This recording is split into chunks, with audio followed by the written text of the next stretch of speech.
우리 옆사람끼리 다시 한번 인사하겠습니다. 좋은 일이 일어나고 있습니다고 인사합시다. 좋은 일이 일어나고 있습니다. 좋은 일이 일어나고 있습니다. 할렐루야. 우리 한 목사님이 구약에 관해서 아주 저희 교단에서 굉장히 훌륭한 그런 신학자이기 때문에 구약 성경을 가지고서 이 말씀을 전한다는 것이 솔직히 제가 좀 부담이 되었습니다. 그래도 요즘 저희 교회에서 시편에 관한 그런 말씀을 계속 나누고 있기 때문에 저는 다른 특별한 설교보다는 지난 주간에 저희 교회에서 설교한 그 말씀을 가지고서 함께 은혜를 나누기를 원합니다. 요한복음 8장에 나와 있는 말씀 보면은 30절에서 32절에 나와 있는 말씀 보면은 예수님께서 자기를 따르고 믿겠다라고 하는 사람들에게 요구하는 것이 하나 있었습니다. 그 요구하는 것은 다른 것이 아니라 너희들이 나를 따르기를 원하느냐? 그렇다고 한다면은 내 안에 거하여야 된다라고서 말씀하고 있습니다. 내 안에 거하야만이 나를 따른다라고 말할 수 있고, 내 안에 거하는 사람만이 제자가 될 수 있고, 내 안에 거하는 사람만이 진리 가운데서 자유를 누릴 수 있다라고 하는 그런 말씀을 하셨는데요, 이 내 안에 거하라고 하는 말의 원래의 뜻은 하나님의 말씀으로 너의 현 주소를 옮기라고 하는 그런 말씀입니다. 하나님의 말씀으로 너의 현 주소를 옮기라고 하는 그런 말씀. 제가 며칠 전에 보험회사에 있던 특별히 어떤 일이 있어서 이렇게 전화를 했더니요, 이제 전화했더니 저희 신상에 대해서 다 물어보더라고요. 생년월일도 물어보고 특별히 핸드폰 전화번호까지도 물어보고, 이 사람이 진짜인지 아닌지, 그리고 난 다음에 마지막 주소를 물어보더라고요.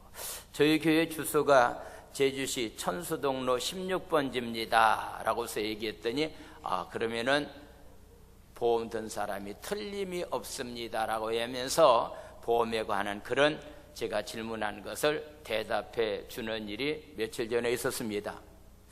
만약에 내가 정확한 주소를 알지 못하고 있다고 한다면요, 여러분도 어떻습니까? 모든 우편물은요, 정확한 주소가 있을 때만이 그곳으로 우편물이 정확하게 올 수 있다라고 하는 그런 얘기는, 하나님께서 새로운 해 2018년도에 여러분들에게 한없는 축복을 주시기를 원하는데, 주소가 정확해야만이 그 주소대로 하나님께서 소원에 응답도 해주시고 하나님께서 축복을 보내주려고 하는데 주소가 정확하지 못하다고 한다면은 받을 수 없다라고 하는 그런 말씀을 제가 먼저 말씀을 드리겠습니다. 그래서 2018년도에는요, 여러분들이 하나님의 말씀으로 주소지가 옮겨져야 됩니다. 할렐루야. 그래야 하나님께서 주시는 능력을 가지고서 우리가 삶을 살아갈 수 있게 된다라고 하는 말씀. 저를 따라서 한번 복창합니다. 빨리 간다고 주님보다 빠를 수 없고, 서두른다고 주님의 계획을 넘을 수도 없고, 내가 급할수록 바라봐야 될 만한 것은 남은 시간이 아니라 하나님의 선하심이다.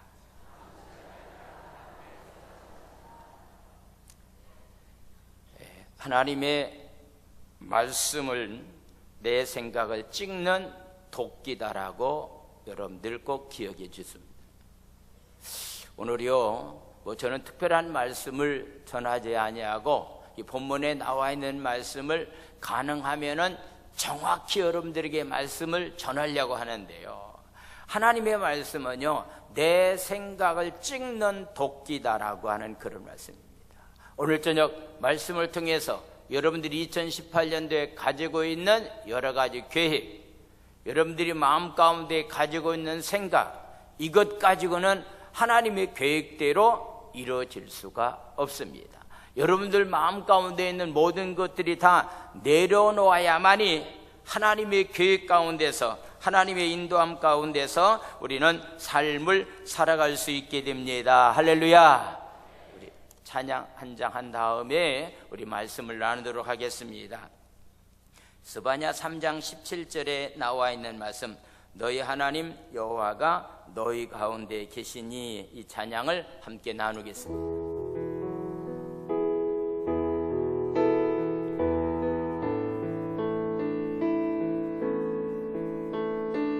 너의 하나님 여호와가 너의 가운데 계시니, 그는 구원을 베푸실 전능자시라.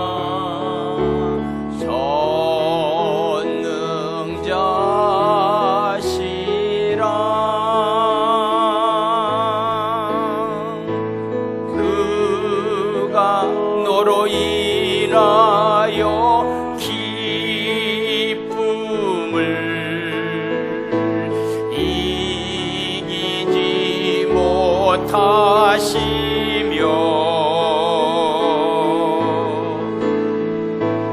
너를 잠잠히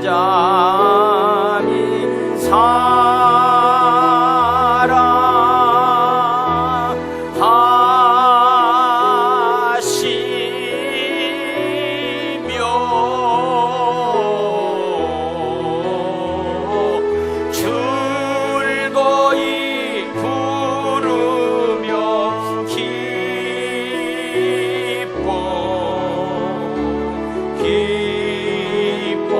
기뻐하시리라.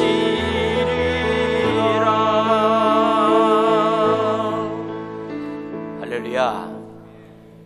스바냐 3장에 보면은 시온의 딸들아, 이스라엘 백성들아, 예루살렘 딸들아, 전심으로 기뻐하고 하나님을 찬양하자. 왜냐고 묻는다고 한다면 그분은 내 형벌을 제거해 주셨다, 원수를 다 쫓아내셨다, 이스라엘이 왕이 너희 가운데 계시기 때문에 절대로 두려워하지 말고 내 손을 늘어뜨리지 않는 자로서의 삶을 살아가야 될 것에 관해서 말씀하고 있습니다. 특별히 2018년도에는 요한복음 8장 29절에 나와 있는 말씀처럼 나를 보내신 이가 나와 함께 계신다. 내가 그의 기뻐하시는 일을 행함으로 말미암아서 절대로 나를 혼자 두지 아니하시리라. 할렐루야. 혼자 두지 않겠다라고 하는 말은 하나님이 함께 하시겠다라고 하는 말. 어떤 사람에게 하나님은 함께 하시냐면요, 그의 기뻐하시는 일을 행하는 사람에게 하나님은 함께 하여 주신다고 말씀하셨기 때문에 2018년도에는 하나님을 기쁘시게 해드리는 믿음의 삶을 삶으로 말미암아서 절대로 혼자가 아니고 하나님의 함께하는 담대한 능력 있는 한 해의 삶이 되기를 예수님의 이름으로 축원을 드립니다. 할렐루야. 이런 귀한 역사가 일어나기를 원하는 마음 가지고 우리 옆 사람 좀 손을 잡고서요, 다시 한번 너의 하나님 여호와가 너희 가운데 계신다라고 하는 확신을 가지고서 함께 다시 한번 찬양하겠습니다.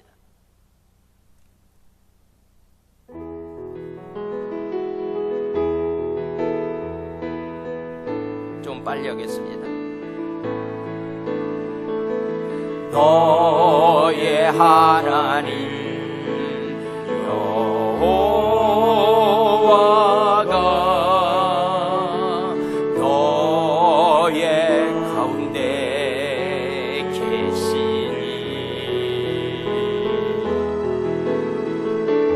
그는 구원을 베푸실 전능자, 전능자시라.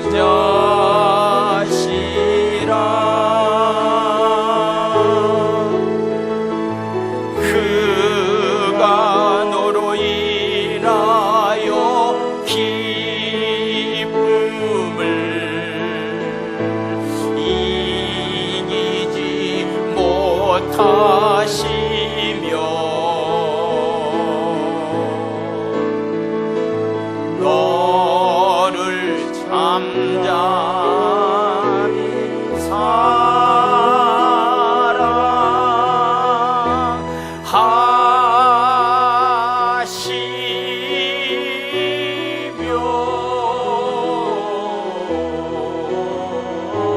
즐거이 부르며 기뻐하시리라.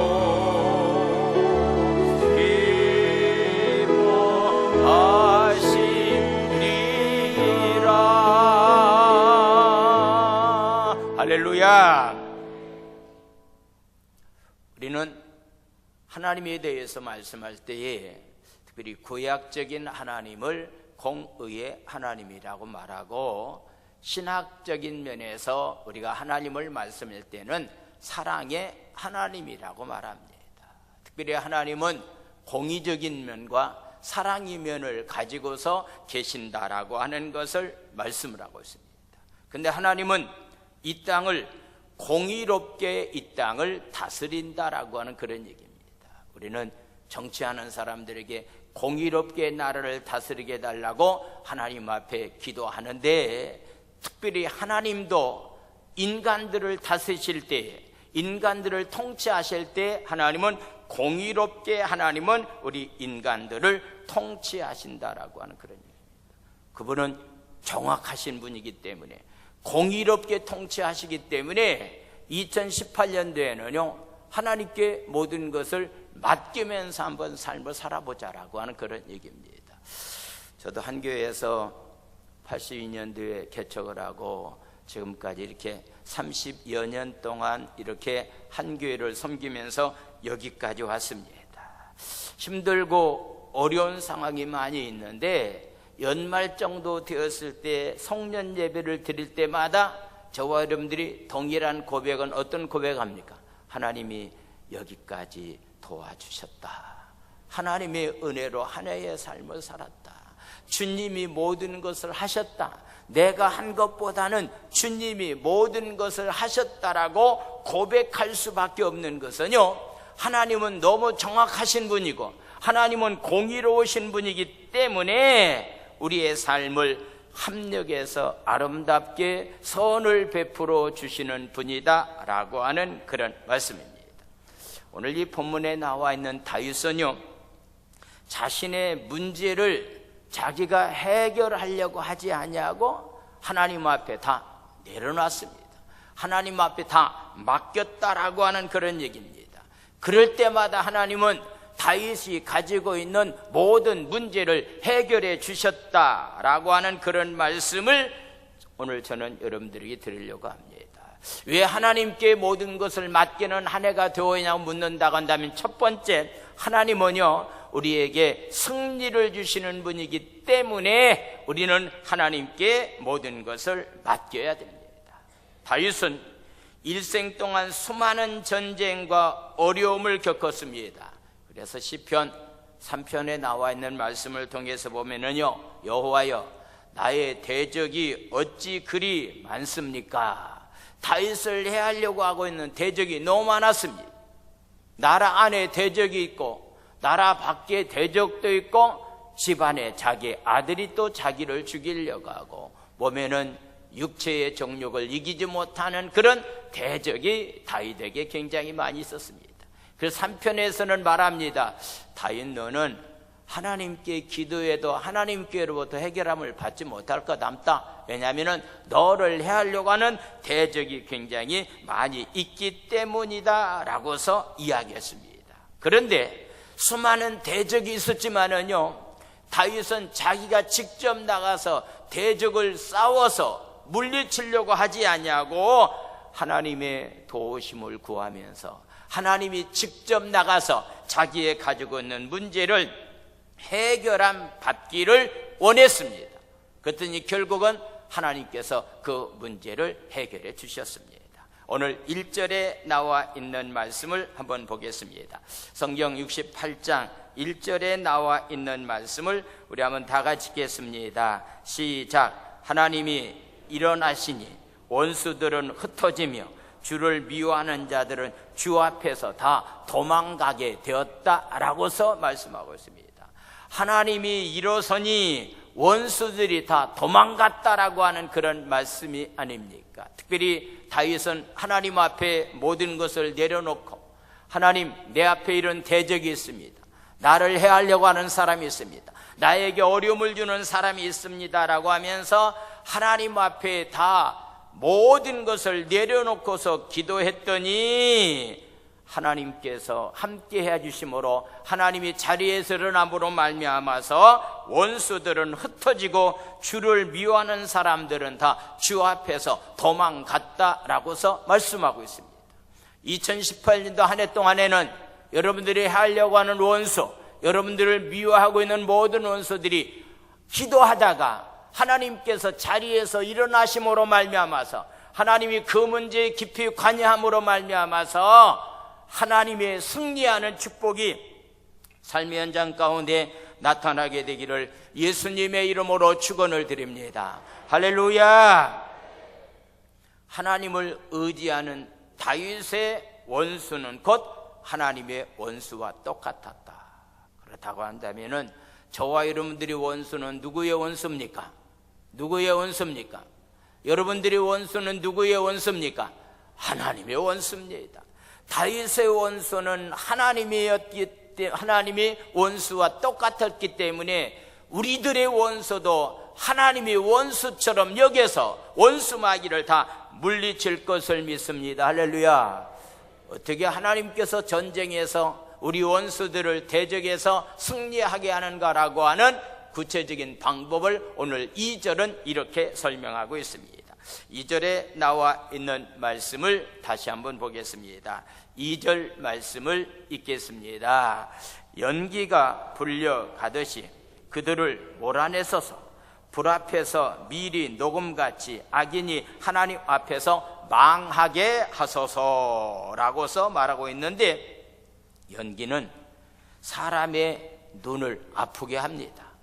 연기는 눈물을 나게 만듭니다. 하지만 바람이 불면은요, 언제 연기가 있든지 곧 쉽게 사라져 버린다라고 하는 것을 보게 됩니다. 지난번 제천 목욕탕에서 일어난 사건은요, 연기에 질식해서 여자들이 한 20여 명의 여자들이 죽었다라고 하는 것이 보고가 나타났습니다. 우리의 삶을 해하려고 하고 있는 원수 마귀가 연기처럼 우리를 질식시키려고 하고 있지만은 그 현장에 성령의 바람이 불기만 하면은 연기는 한순간에 있다가 7길로 도망가게 될 줄로 믿습니다. 할렐루야. 중요한 것은 성령의 바람이 불기만 하면 됩니다. 아무리 연기가 우리를 질식시키려고 온다 할지라도 하나님은 대적을 다 물리쳐 주신다라고 하는 것. 그래서 불에 녹아내리는 초처럼 다윗 앞에서 원수들을 다 하나님이 해결해 주셨다라고 하는 그런 말씀.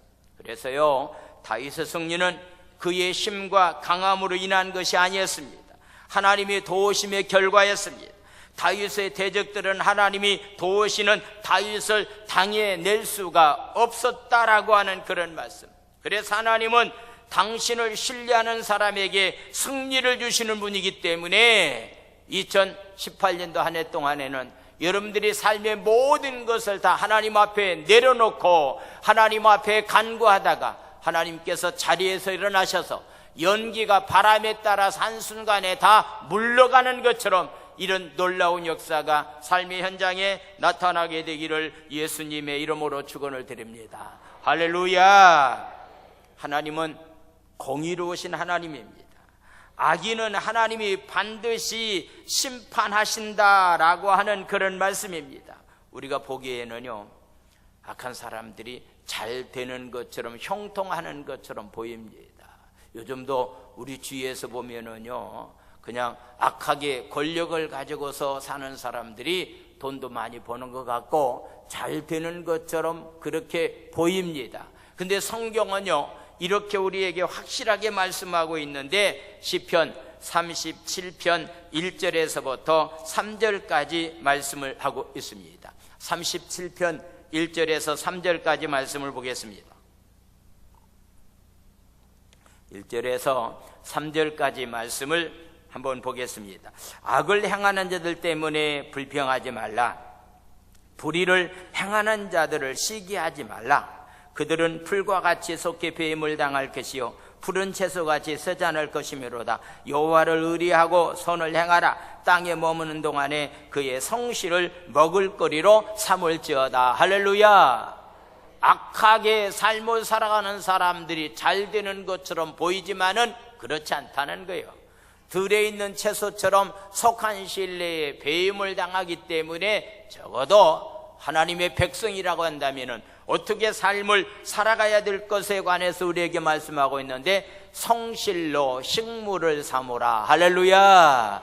2018년도 한 해 동안에는 여러분들이 정말로 성실한 믿음을 가지고 식물을 삼고서 삶을 살아갈 수 있는 한 해가 되기를 원합니다. 아멘. 오늘 이 시대에 여전히 활개치고 있는 악인들은 하나님은 지켜보고 계십니다. 조급하지 마십시오. 악인들만 보지 말고 그들을 심판하실 공의의 하나님을 바라보면서 하나님을 믿는 믿음을 가지고 한 해의 삶을 살기를 원합니다. 또한 하나님은요, 우리를 통치하시는 하나님인데, 우리를 통치하시는 분이고 우리를 다스려 주시는 분이기 때문에 우리는 하나님만 바라보고 맡기는 자로서의 삶을 살아가야 됩니다. 오늘 3절은 이렇게 말씀하고 있습니다. 68장 3절에 나와 있는 말씀을 보겠습니다. 의인은 기뻐하여 하나님 앞에서 뛰놀며 기뻐하고 즐거워할지어다 라고서 말하고 있습니다. 구약에서 말하고 있는 의인과 신약에서 말하고 있는 의인은 좀 다르다고 볼 수 있습니다. 특별히 신약에서 의인은 믿음으로 말미암아서 의롭다함을 얻는다라고 말씀하고 있습니다. 근데 구약적인 면에서 의인은 죄가 하나도 없는 완전 무결한 자를 의미하지 않습니다.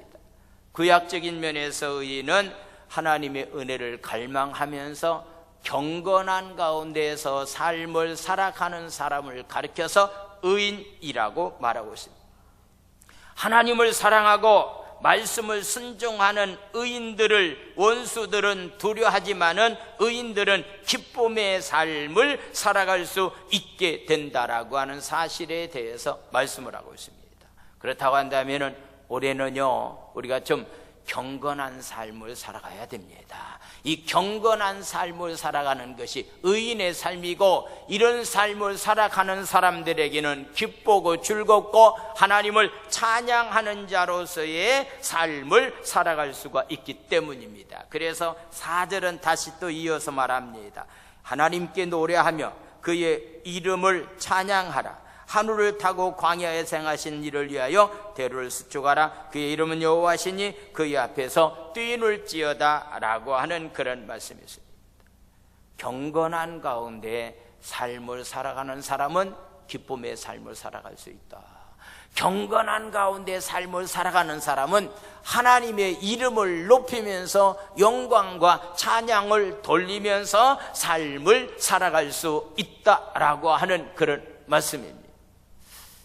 얼마 전에, 며칠 전에 이렇게 방송에 나와 있는 그런 내용을 보니까요, 옛날에 KBS 어나운서를 했던 신은경이라고 하는 그분이 권사님인데요, 그분이 귀한 단체에서 일을 맡아서 청소년 단체에서 귀한 이사장으로 일을 하고 있는데, 그가 신문에 나와 있는 기사 내용을 보면은 내가 맡겨진 일에 대해서 나는 하나님의 영광만을 생각하면서 이 일을 감당하겠습니다. 하나님의 영광만을 위해서 내가 이 일을 감당하겠습니다 라고 하는 그런 말씀입니다. 그 말의 뜻은요, 하나님의 영광이 드러내는 일이라고 한다면 내가 생명을 내놓고 그 일을 하고, 하나님의 영광이 그 일이 가려지는 일이라고 한다면 나는 절대로 그런 일을 하지 않겠다라고 하는 그런 얘기입니다. 적어도 저와 여러분들이요, 하나님이 원하는 것은 굉장히 많은 것처럼 보이지만은요, 구약에서 하나님께서 이스라엘 백성들이 원하는 것은 한 가지였습니다. 내가 거룩하기 때문에 너희도 거룩하라. 내가 거룩하기 때문에 너희들도 거룩한 삶을 살아가야 될 것에 관해서 말씀하고 있습니다.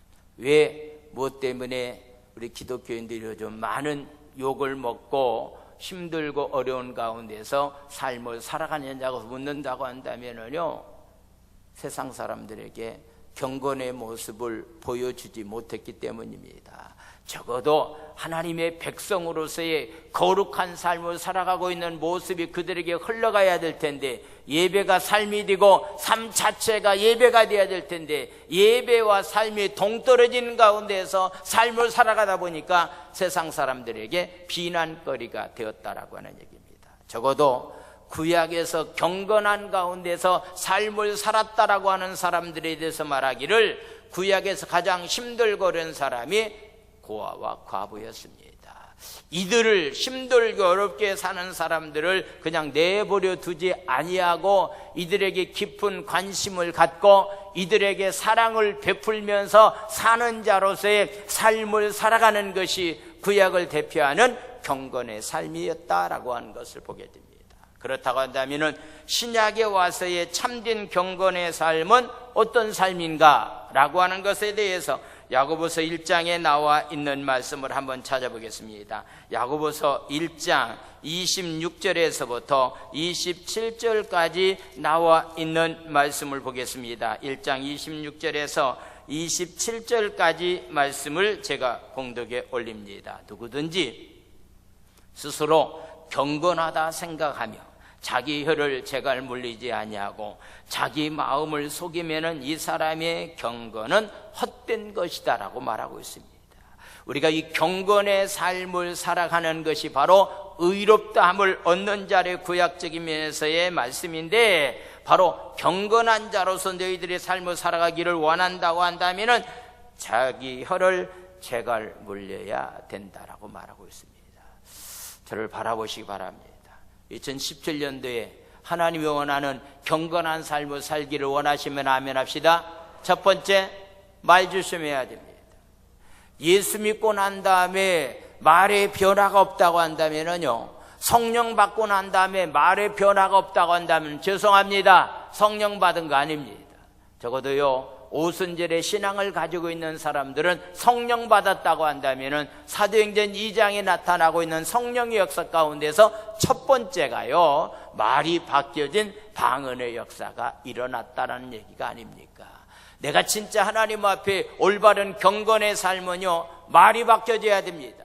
말이 바뀌어지지 않는다고 한다면 경건의 삶이 될 수가 없습니다. 두 번째, 성경은 우리에게 이런 말씀을 하고 있습니다. 두 번째 27절, 하나님 아버지 앞에서 정결하고 도리 없는 경건은 고아와 과부를 그 환난 중에 돌보고 또 자기를 지켜 세속에 물들지 아니하는 그것이다 라고서 말씀하고 있습니다. 힘들고 어려운 사람들에게 관심 갖는 교회가 되어야 되고, 힘들고 어려운 사람들에게 관심 갖는 성도로서의 진짜 내가 삶을 살아간다고 한다면 그 삶이 바로 하나님 오시기에 경건한 자의 삶입니다.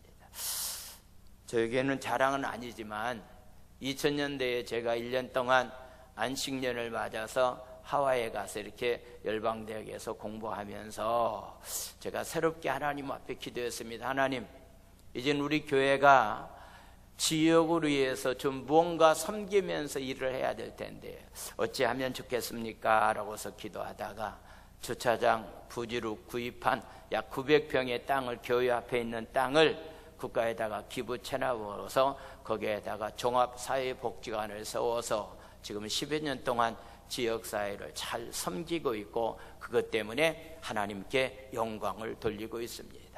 제주 지역에서 이 종합사회복지관을 운영한다라고 하는 것이 쉬운 일은 아니었습니다. 그러나 그것이 하나님이 원하는 일이기 때문에 한번 그 일을 해보자고 한 것이 지금에 와서는 복지관 운영이 잘 되어서 지역을 많이 섬기는 가운데서 삶을 살아가고 있습니다. 하나님은 우리를 통치하시는 분인데요, 어떤 사람을 하나님께서 우리의 통치 가운데서 두기를 원하시느냐면은 바로 오늘 성경 의인을 하나님은 기뻐하신다. 구약적인 면에서 의인은 경건한 가운데서 삶을 살아가는 사람이 의인이라고 한다면은 오늘날 우리가 말 조심해야 되고 힘들고 어려운 사람에게 좀 깊은 관심을 한번 갖고 세속에 빠지지 않도록 거룩한 자의 모습으로서의 삶을 살아가는 삶이 바로 하나님께서 통치하는 의의 가운데 속한 자의 삶이기 때문에 의롭게 삶을 살아가다가 하나님의 통치권 안에 들어가서 삶을 살아가는 귀한 삶들이 다 되기를 예수님의 이름으로 축원을 드립니다. 할렐루야. 그래야 하나님의 통치 안에 들어가서 있을 때만이 기뻐할 수가 있습니다. 그럴 때만이 하나님께 영광과 찬양을 돌릴 수가 있습니다. 그래서 의의 통치자 대신 하나님이 나를 다스려 주기 때문에 내가 2018년도에는 경건한 삶을 살아가면서 하나님께 모든 것을 맡기는 자로서의 삶을 살아가는 삶이 타당하다라고 하는 그런 말씀입니다. 마지막 한 가지 주제를 더 말씀을 드리겠습니다. 왜 우리가 하나님 앞에 2018년도에는 하나님께 모든 것을 맡기면서 삶을 살아가야 되냐 묻는다고 한다면은 우리의 삶을 인도해 주시는 분이기 때문입니다. 이스라엘 지도자 모세의 고백을 한번 들어보겠습니다. 광야 생활에 40년 동안 광야 학교의 교장인 모세의 말을 한번 들어보겠습니다. 하나님께서 어떻게 이스라엘 민족을 인도해 주셨는가라고 하는 그런 말씀인데요, 신명기 1장에 나와 있는 말씀을 보겠습니다. 신명기 1장 30절에서부터 33절까지 말씀을 보겠습니다. 신명기 1장 30절에서 33절까지 말씀입니다. 제가 읽어드리겠습니다. 30절 말씀입니다. 너희보다 먼저 가시는 너희의 하나님 여호와께서 애굽에서 너희를 위하여 너희 목전에서 모든 일을 행하신 것 같이 이제도 너희를 위해서 싸우실 것이다 라고서 말하고 있습니다. 바로 하나님이 어떤 하나님인가 물었을 때에 우리보다도 앞서 가시는 하나님이다라고 하는 그런 말씀입니다. 한 가지 한번 물어보겠습니다. 지금 오늘이 1월 3일이죠. 오늘은 1월 3일 오늘 하루의 삶을 살았습니다. 그렇다고 한다면 우리보다 먼저 앞서 가시는 하나님 지금 어디에 계십니까? 어디에 계시죠?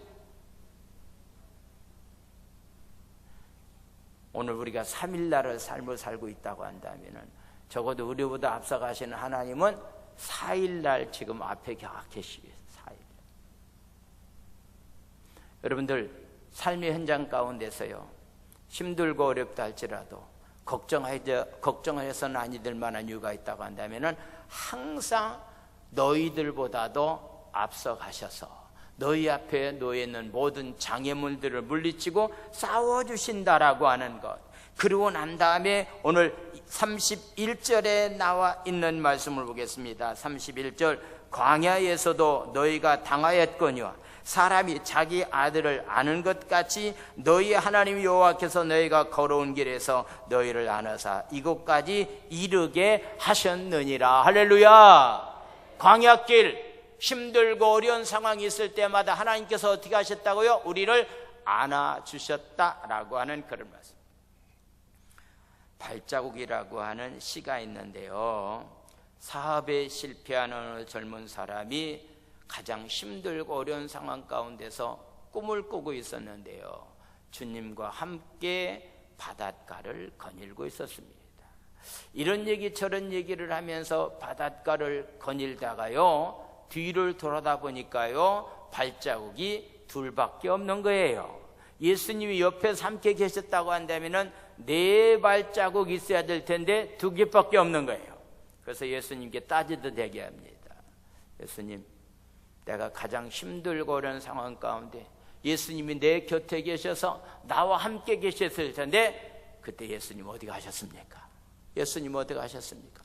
내가 가장 힘들고 어렵다라고 얘기했을 때 예수님 어디 가셨습니까? 라고 물었더니 꿈속에서 예수님이 대답은, 내가 힘들고 어려워서 쓰러져 넘어져서 일어날 수 없는 상황 가운데 있을 때 내가 너를 업고 갔다. 내가 너를 업고 갔다라고 하는 거예요. 여러분, 이런 광야 생활 같으면 한번 해볼 만하지 않습니까? 뒤에 나와 있는 말씀이니까 장막 칠 곳을 찾으시고 구름기둥과 불기둥으로 우리의 삶을 인도해 주셨다라고 하는 그런 말씀입니다. 여러분, 만약의 경우에 바로 우리보다 앞서가셔서 우리 앞에 놓여 있는 모든 원수마귀를 싸워주시고 광야에서 우리를 안아주시고 장막 칠 곳을 찾으시고 구름기둥과 불기둥으로 우리의 삶을 인도해 주시는 분이라고 한다면 그분께 내 삶을 다 맡길 만한 분이 아닙니까? 할렐루야! 이런 하나님이기 때문에 한번 맡겨보자는 거예요. 여러분들이 가지고 있는 짐 가지고 끙끙거리지 말고 맡겨보라고 하는 그런 말씀입니다. 요한복음 15장에서 예수님은 포도나무의 비유에 대해서 말씀을 하고 있습니다. 예수님은 포도나무고 우리는 그 포도나무에 붙어있는 가지다. 여러분, 가지가 해야 될 일이 어떤 일을 하면 됩니까? 가지가 해야 될 일은 끙끙거리면서 어떻게 하면 내가 수분을 끌어올릴까? 어떻게 하면 내가 입이 펴고 그 다음에 열매를 맺을까라고 하는 것에 대해서 가지가 걱정할 만한 이유가 있습니까? 없습니까? 전혀 없습니다. 한 가지 해야 될 일이 있다고 한다면 포도나무에 우리는 붙어있기만 하면 됩니다. 할렐루야! 끙끙거리지 마세요. 여러분들이 뭔가 하려고 하지 마세요. 우리는 내가 뭔가 했다고 한다면 잘못하게 되면 교만에 빠질 수도 있습니다. 그래서 2018년도에는 어떤 일을 내가 했다 할지라도요, 하나님이 공급해 주시는 힘과 능력 가지고 그 일을 하셨기 때문에 우리 양옆에 있는 사람들에게 이렇게 고백하겠습니다. 주님이 하셨습니다. 주님이 하셨습니다. 한번 인사합시다. 주님이 하셨습니다. 주님이 하셨습니다. 괜히 내가 복음 가지고 여러분들 신앙생활 하지 말고 주님이 주신 복음을 가지고서 신앙생활 할 수 있는 그런 삶이 참 중요합니다. 그래서요, 우리의 삶을 다 맡길 만한 분입니다. 그러기 때문에는 주님 앞에 맡기면서 한 해의 삶을 살아가는 삶이 되기 원합니다. 할렐루야. 나의 갈 길 다가도록 예수 인도하시니 내 주 안에 있는 긍휼 어찌 의심하리요. 믿음으로 사는 자는 하늘이로 받겠네. 무슨 일을 만나든지 만사형통하리라. 무슨 일을 만나든지 만사형통하리라. 할렐루야.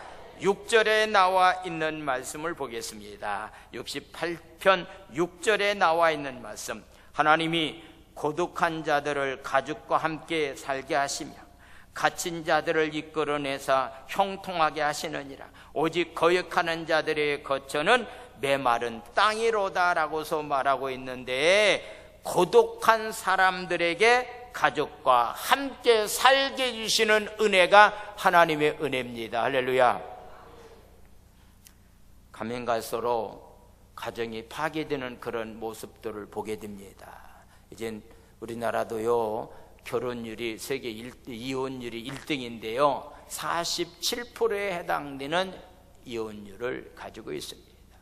오늘 또 오전에 저희 교인 가운데서 이렇게 아들이 결혼했는데 두 딸을 안고서 이혼을 했습니다. 그러고 난 다음에 결혼하기가 어렵다고 해서 베트남에서 온 여자와 함께 또 이혼해서 아들을 낳고 또 딸을 낳았습니다. 근데 오늘 가서 얘기를 들어보니까 또 이혼했다라고 얘기하더라고요. 가정이 이렇게 무너지는 가운데 있는데요, 특별히 중직자 되신 분들에게 제가 담임 목사 입장에서 부탁의 말씀을 꼭 드립니다.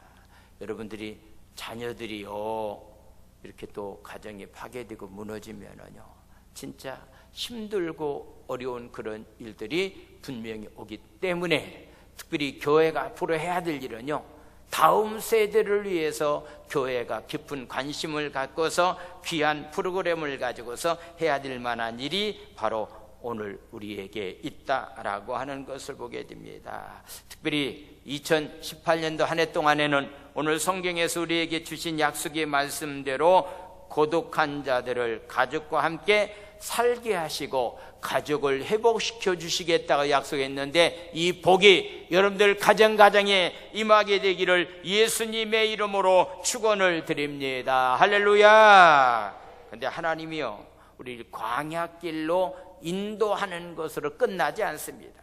하나님께서 우리에게 또 어떤 약속을 하셨느냐면요, 9절에 나와 있는 말씀을 한번 보겠습니다. 9절 말씀 우리 한번 읽겠습니다. 9절 말씀 읽습니다. 시작. 하나님이여 주께서 흡족한 비를 보내서 주의 기업이 곤핍할 때에 주께서 그것을 견고하게 하셨고, 할렐루야, 주께서 흡족한 비를 내려주시겠다라고 하는 그런 말씀입니다. 특별히 왜 하나님께 내 삶을 맡길 수가 있느냐고 묻는다고 한다면은, 하나님은 때를 따라서 흡족한 은혜를, 광야길에서 흡족한 비를 내려주시겠다라고서 우리에게 말씀을 하셨기 때문입니다. 그러면서 이 가나안 땅의 삶을 살면서 하나님은 풍성한 삶을 살아갈 수 있도록 축복을 약속해 주셨는데, 10절에 나와 있는 말씀을 보겠습니다. 10절 말씀, 주의 회중을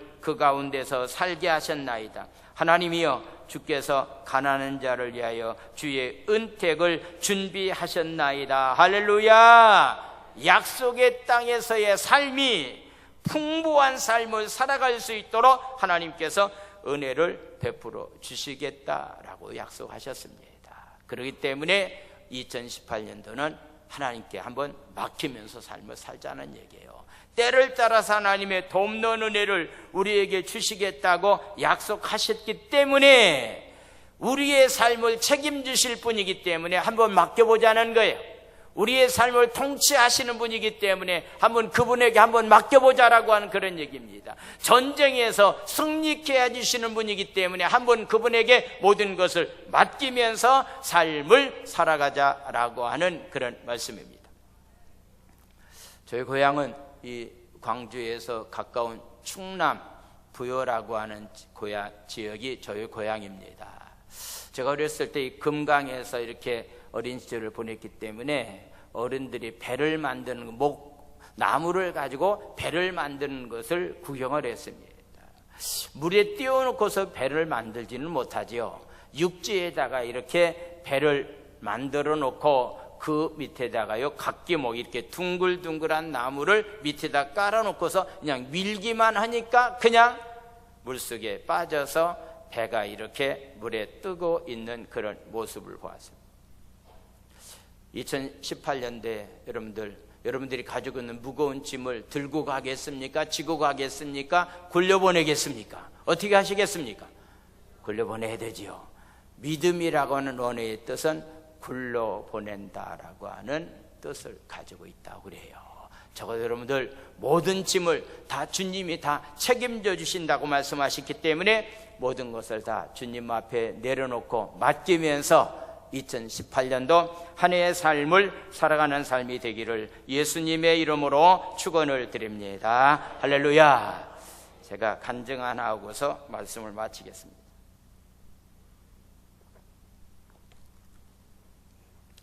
혹시 제주에 여행들을 많이 오셨을 텐데, 제주 시내에서 바닷가 쪽에 있는 그 마을 이름이 탑동이라고 하는 그런 마을이 있습니다. 원래 그쪽은요 바다였습니다. 바다. 그 바다를 매립해서 지금은 커다란 호텔이 들어서고 이마트가 들어서고 한 도시가 형성되었습니다. 바다를 매립한 곳에다가 그런 도시가 형성되었는데, 그 바다를 매립한 사람이 제주에 있는 해양개발이라고 하는 백형수 사장이 바다를 매립을 했는데요, 이 바다 매립하는 공사가 어려울 뿐만 아니라 허가 내기가 굉장히 어려웠습니다. 그래서 허가 내기 전까지는요 너무너무 힘들어가지고서요 그 부인 되시는 집사님이 남의 집에 가서 도배하러 다녔고, 그의 아들이 둘이 있었는데요, 일반 어린이집을 보내기가 어려워서 저에게서 하고 있는 어린이집에 와서 한 사람만 보육료 받고 한 사람은 보육료를 받지 않는 상태에 있었습니다. 그런데 그분이 자녀들이 저에게 와서 어린이집에서 이렇게 열심히 이렇게 다녔는데요, 우리 기사가 실수해서요 그냥 그 어린아이 하나를 이렇게 또 차에서 이렇게 교통사고로 인해서 죽게 되었습니다. 소식을 듣고 제가 병원에 달려갔더니, 목사님 걱정하지 마세요, 지금 합의 보고서 그냥 오늘 저녁에 장례를 치르겠습니다. 그래서 너무너무 이렇게 고마웠습니다. 정말 일을 어찌하면 좋을까라고서 굉장히 이렇게 걱정하는 가운데 있다가 저희 장로님들과 의논해서 돈을 조금 마련해 가지고서 집을 찾아갔는데요, 절대로 돈을 받지 않겠다는 거예요. 그래서 돈을 주지 못하고 그냥 왔습니다. 얼마 지나갔더니 차 사고로 인해서 사람이 죽었기 때문에 보험회사에서 돈이 좀 꽤 나왔습니다. 그래서 이 돈은 우리 교회가 써야 될 만한 돈이 아니고 그 보호자를 갖다 줘야 되겠다면서 권사님을 찾아갔더니, 회사를 찾아갔더니요, 권사님이 절대로 내가 이 돈을 쓰지 못합니다. 그 당시에 허가가 나오지 않고 굉장히 힘들고 어려운 상황 가운데 있었습니다. 절대로 쓸 수 없다라고 얘기하면서, 목사님, 우리 직원과 함께 내가 다니고 있는 조천감리교회가 지금 증축 중에 있는데 거기에다 건축비를 쓰라고 갖다 주세요 라고서 얘기하는 거예요. 그래서 한 푼도 그분이 생활이 굉장히 힘든데도 쓰지 않는 가운데서 교회 건축비를 제가 직접 가서 전달해 주었습니다. 그러고 난 다음에 너무 미안해서, 그럼 우리 한번 식사는 한번 해봅시다 라고서 재정을 담당하고 있는 우리 집사님과 함께 식당에 가서 밥을 먹고 난 다음에 우리 교회에서 이렇게 밥값을 지불하려고 하니까 저의 손을 딱 잡고서 그 권사님이 하시는 말씀, 목사님, 어떻게 목사님으로부터 내가 대접을 받을 수가 있습니까? 절대로 안 됩니다. 내가 목사님을 대접해야 되지 어떻게 내가 목사님과 교회로부터 대접을 받을 수가 있습니까? 절대로 아닙니다. 뿌리쳐서요 계산을 하지 못했습니다. 그러고 난 다음에 일주일이 지나고 난 다음에 탑동 매립이라고 하는 것이 50 말기에 그게 허가가 난 거예요. 허가가 난 상태에 있어서 그 탑동을 매립하는데, 그 당시 제가 보기에는 제주에 있는 해양개발과 그 다음에 광주에 있는 무슨 고속이 지역이요? 금호 고속과 합사해서 탑동을 매립하는 일을 해서요, 거기에서 나오는 이익금이 얼마냐고 묻는다고 한다면 그것은 셀 수 없을 정도로의 수억에 해당되는 이익금을 얻게 되었다라고 하는 그런 간증의 말씀을 드립니다. 바로 그 간증은 우리 교회와 저와 관계된 가운데서 이루어진 일이기 때문에 제가 확실하게 이 일을 말씀을 드릴 수가 있습니다. 힘들고 어려울 때일수록요, 하나님께서 나를 다스려 주시고 하나님께서 공의로 내 삶을 인도해 주실 것이다 라고 하는 확신을 가지고서 하나님 나라를 위해서 내가 할 일을 다 한다고 한다면 나머지는 하나님이 우리의 삶을 책임져 주실 줄로 믿습니다. 특별히 2018년도에는요 제가 51편에 나와 있는 말씀을 처음에는 준비를 했는데요, 51편에 나와 있는 말씀은 자원하는 마음을 가지고 우리가 하나님 앞에 예배 생활하고, 자원하는 마음을 가지고 하나님 앞에 신앙생활하자. 하나님이 받으실 만한 상한 심령의 제사가 어떤 제사라고 하는 것을 깨닫고 예배의 성공적인 삶을 살아가는 삶이 되었으면 하는 그런 마음을 가지고 51편을 전하려고 했는데, 오늘은 68편을 가지고 말씀을 드렸습니다.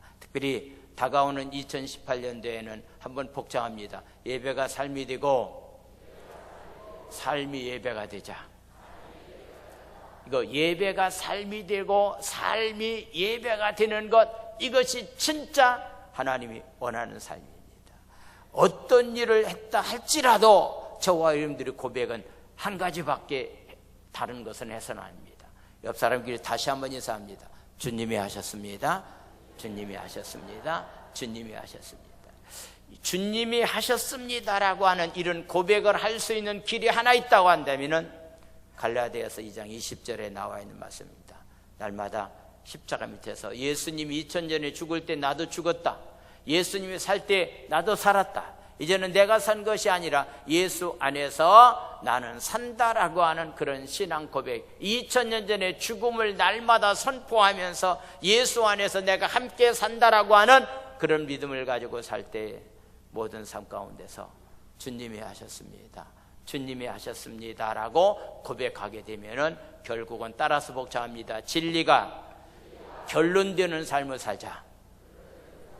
결론은 반드시 하나님의 말씀으로 돌아가야 됩니다. 그래서 진리가 결론되는 자로서의 삶을 살아갈 수 있는 2018년도 한 해가 되기 원합니다. 할렐루야.